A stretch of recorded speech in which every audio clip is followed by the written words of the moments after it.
Les résultats du BTS, brevet de technicien supérieur pour l'année 2020, ont été proclamés cet après-midi. Les États d'Afrique de l'Ouest lèvent leurs sanctions sur le Mali. Bonsoir, merci de suivre le 19h sur RTI 2.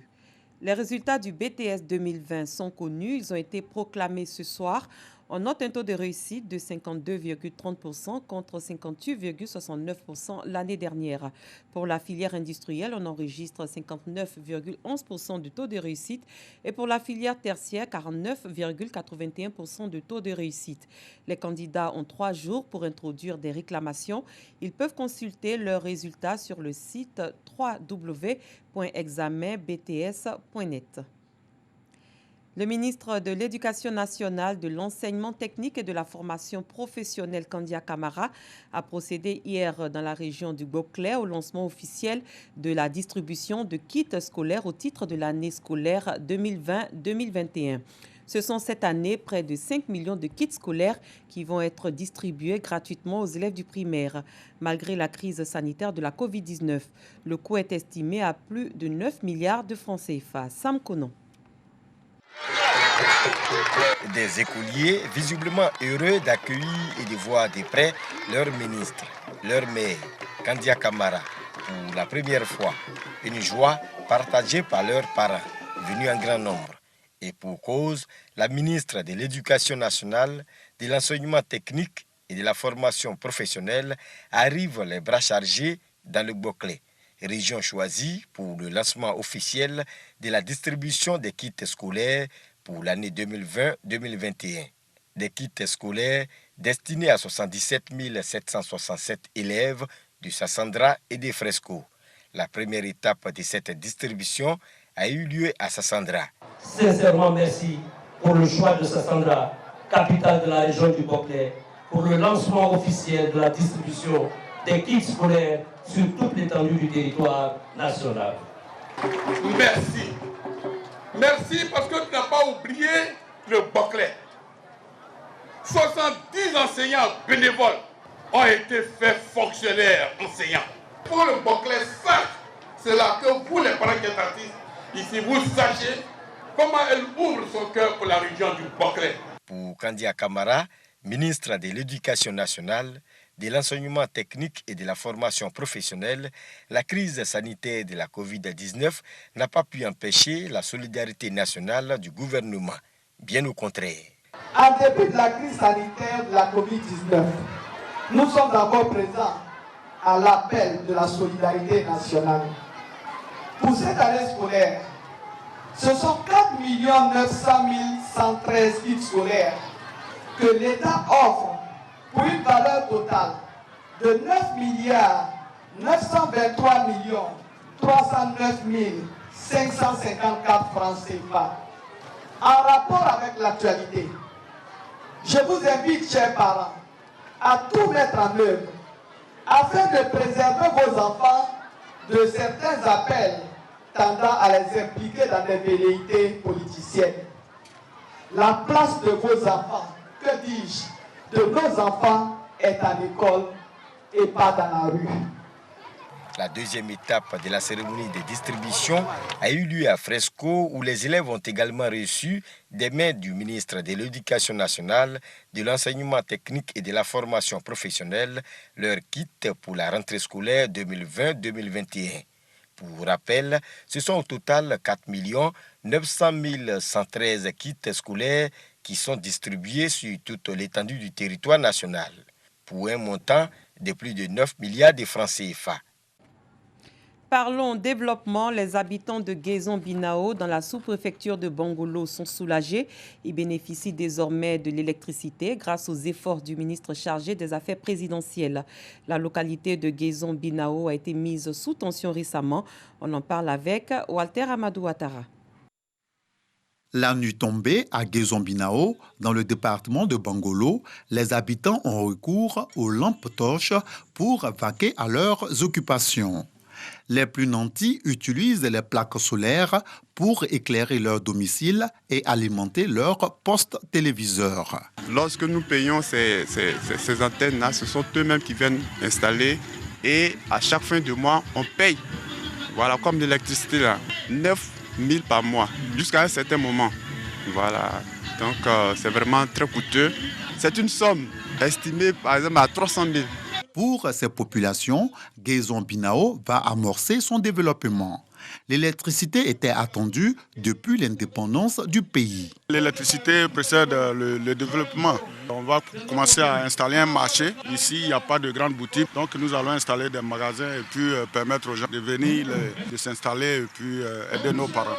Aujourd'hui, nos enfants seront sur le même niveau que ceux qui sont en ville. On estime la population à 1000 habitants. Aujourd'hui, les rues du village bénéficient de l'éclairage public. Une action rendue possible grâce à l'appui du ministre chargé des Affaires présidentielles, Téné Birahima Ouattara. L'année dernière, nous avons pu faire la mise sous tension du village de Srouapan grâce au ministre des Affaires présidentielles, M. Téné Birahima Ouattara, qui a aussi entendu la doléance des villages de Guézon-Binao et qui nous a permis d'atteindre cet objectif-là en un laps de temps. Et au jour d'aujourd'hui, ces deux villages sont sortis, je dis, de l'obscurité. Vous le voyez vous-même. Elles sont heureuses, nos populations. Elles sont contentes, nos populations. Seulement, nous leur demandons de garder raison. Nous leur demandons de ne pas se faire manipuler. Nous leur demandons d'écouter le développement et non d'écouter les voix de la division, les voix des casses et surtout les voix du désordre. Selon le président de la mutuelle de développement, Guézon-Binao a été fondée en 1932. Dans le domaine de l'éducation, une journée de réflexion a été initiée à l'université Alassane Ouattara à Bouaké. Comment éviter de mêler l'école à la politique avant, pendant et après la présidentielle d'octobre 2020? C'est le thème de cette rencontre. Le représentant du ministre de l'Enseignement supérieur et de la Recherche scientifique a salué cette initiative. Soro Koruna.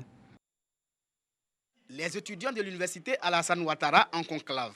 L'endiguement de la désinformation et le discours de haine sur les réseaux sociaux. Quelle conduite des étudiants pour l'apaisement des élections de 2020? Ce sont ces deux thèmes qui ont constitué les bases des réflexions. Durant une journée, le comité des élèves et étudiants de Côte d'Ivoire, CESI, a exprimé son ferme engagement à contribuer à des élections sans heurts.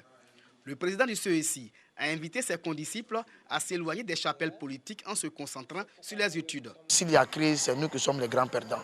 Pour un étudiant aujourd'hui qui a 30 ans, quand on fait une crise de 15 à 20 ans, il ne peut plus être embauché à la fonction publique.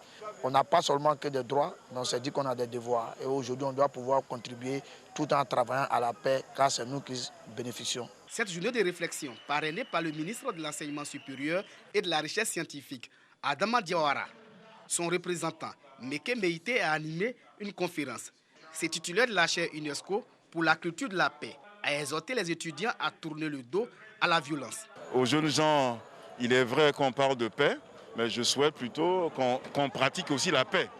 Que la paix soit non seulement dans l'esprit des hommes, mais dans le comportement des hommes aussi. Après cette journée de réflexion, le comité des élèves et étudiants de Côte d'Ivoire sillonnera les lycées, collèges, universités et grandes écoles de Côte d'Ivoire.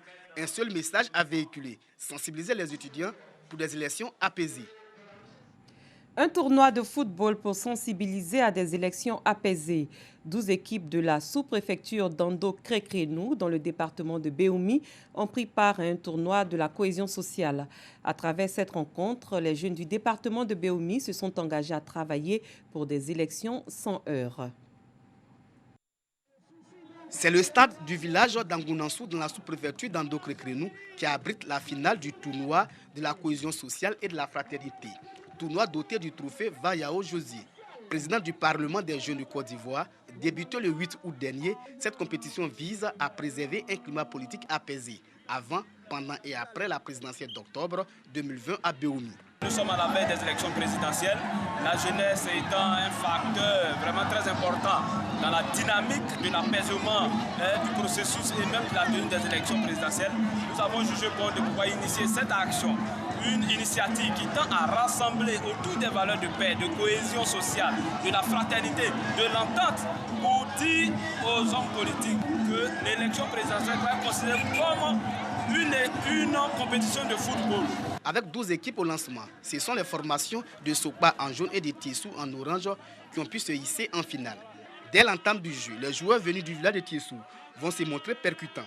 Cette pression va occasionner un coup de pied arrêté. C'est sur ce coup franc mal dégagé que les Oranges ont ouvert le score. Un score qui restera inchangé jusqu'à la fin du match. L'esprit du tournoi est salué. Nous pensons, pour notre part, après les séries de sensibilisation faites par les autorités nationales et locales, nous pensons que ce tournoi va contribuer fortement à l'apaisement et la tension que nous avons tous entendue à l'approche de l'élection du 31 octobre. Le sport, facteur de rassemblement, de cohésion, credo choisi pour sensibiliser les jeunes codais sur la paix et le vivre ensemble. Hors de chez nous, les États ouest-africains ont décidé la levée des sanctions imposées au Mali après le coup d'État qui a renversé le 18 août dernier le président Ibrahim Boubacar Keïta afin de soutenir la transition censée ramener les civils au pouvoir. Annonce faite par la communauté économique des États d'Afrique de l'Ouest. Les voisins du Mali demandent aux nouvelles autorités de la transition de mettre en œuvre rapidement les autres décisions prises par la CEDEAO, en particulier la libération de tous les officiels militaires et civils arrêtés lors du coup d'État du 18 août. Le Nobel de physique a sacré ce mardi le Britannique Roger Penrose, l'Allemand Reinhard Genzel et l'Américaine Andrea Ghez, 3 pionniers de la recherche sur les trous noirs des régions de l'univers, d'où rien ne peut s'échapper, pas même la lumière. Penrose a remporté le célèbre prix pour avoir découvert que la formation d'un trou noir est une prédiction solide de la théorie de la relativité générale, tandis que Genzel et Ghez ont été récompensés pour la découverte d'un objet compact supermassif dans le centre de notre galaxie, des millions de fois plus gros que notre Soleil. Et c'est ce qu'a expliqué le jury Nobel en annonçant le prix à Stockholm. Une mort à petit feu derrière le comptoir de 2 bars parisiens. Une gérante et un patron confient leur incompréhension et leur frustration après l'annonce de la fermeture des bars pour au moins 15 jours pour contrer l'épidémie de Covid-19. Pagas Orokoni. Dernier verre avant 15 jours de fermeture dans les bars parisiens. S'ils veulent faire baisser les chiffres, autant tout fermer. C'est une mort à petit feu. Ils nous tuent doucement. Parce que si vous ne fermez pas les autres lieux, les chiffres ne vont pas baisser et nous devrons fermer plus longtemps. Alors, pourquoi ne pas fermer tout et là, on fera baisser le nombre de contaminations. C'est ce qui s'est passé lors de la première vague. C'est difficile de reperdre le petit bar, le petit café, avec ses petites habitudes qu'on venait juste de retrouver.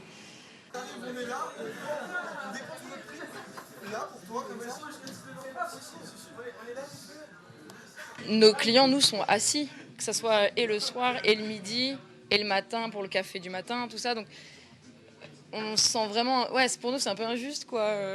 On voit pas bien l'utilité. Il faut prendre des mesures. Après, fermer totalement, je trouve ça un peu compliqué. Surtout pour eux, plus que pour nous, parce que nous, on trouvera d'autres solutions. En fait, c'est ça que je trouve un peu bizarre, c'est que nous on peut très bien se réunir dans un lieu même si c'est soi-disant interdit.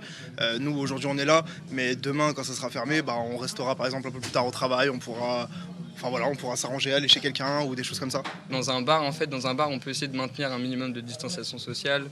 Il peut y avoir un peu plus quand même de règles et de mesures, alors que sur une soirée privée, en fait c'est moins facile d'imposer des règles et moins facile d'imposer des distanciations sociales, quoi.